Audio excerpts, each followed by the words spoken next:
కొన్ని సార్లు మన ఆరోగ్యాన్ని చాలా బాగా చూసుకోవాలి. బాగా చూసుకోకపోతే అంటే ఆమెనే కాదు ఎవరైనా కూడా చాలా బాగా ఆరోగ్యాన్ని శ్రద్ధలో పెట్టుకోకపోతే మన జీవిత భాగస్వామిని కూడా కోల్పోవాల్సి వస్తుంది అని చెప్పి సమంత గారు అయితే ఘాటుగా స్టేట్మెంట్స్ చేశారనమాట.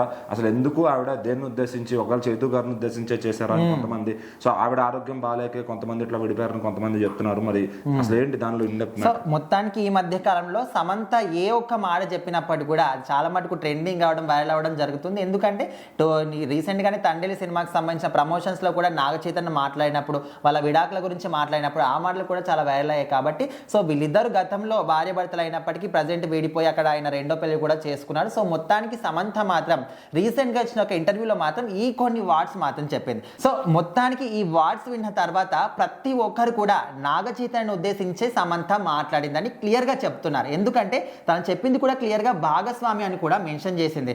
ఎందుకంటే తన లైఫ్ లో కూడా మయోసైటిస్ అనే వ్యాధి కావచ్చు, మిగతా కొన్ని ఆరోగ్య సంబంధిత కొన్ని కారణాల వల్ల కూడా అప్పట్లో చాలా రోజుల పాటు కూడా తను బెడ్కే పరిమితం అయిపోవడం కానీ ఇదంతా కూడా మనం చూసాం.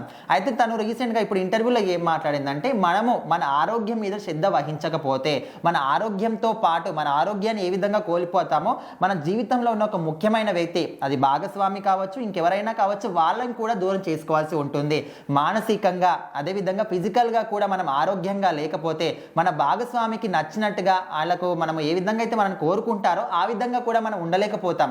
అందుకోసమని వాళ్ళను కూడా కొన్ని సందర్భాల్లో దూరం చేసుకోవాల్సి వస్తుంది అనే విధంగా సమంత మాత్రం కొన్ని వ్యాఖ్యలు అయితే చేసింది. సో ప్రతి ఒక్కరు కూడా సమంత అదేవిధంగా నాగ చైతన్యకు సంబంధించి వాళ్ళు విడిపోయారు, అక్కడ సంతోషంగా ఉన్నప్పటికీ ఈమె మాత్రం ఇంకా రెండో పెళ్లి ఎందుకు చేసుకోవడం లేదు, చేసుకుంటే బాగుంటుంది కదా. అటు నాగ చైతన్య శోభితను పెళ్లి చేసుకున్నాడు, వాళ్ళు హ్యాపీగానే ఉన్నారు. ఆయన రీసెంట్గా కూడా వాళ్ళకి విడాకులకు సంబంధించి ఒక స్టేట్మెంట్ కూడా ఇచ్చారు. మేము అది కూడా ఎన్నో రోజుల పాటు మాట్లాడుకొని ఒక అండర్స్టాండింగ్ తోని విడిపోయాం తప్ప ఒకటే రోజులో డెసిషన్ తీసుకోలేదు.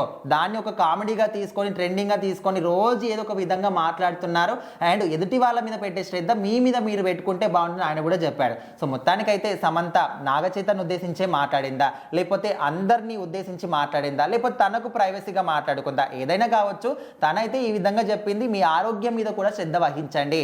ఆరోగ్యం ఏ విధంగా అయితే కోల్పోతారో శ్రద్ధ పెట్టుకోకపోతే అదే విధంగా మీ లైఫ్లో ఉన్న ఒక ఇంపార్టెంట్ వ్యక్తిని కూడా మీరు కోల్పోవాల్సి వస్తుంది. జాగ్రత్తగా ఉండండి అనే విధంగా కొన్ని వర్డ్స్ అయితే చెప్పింది.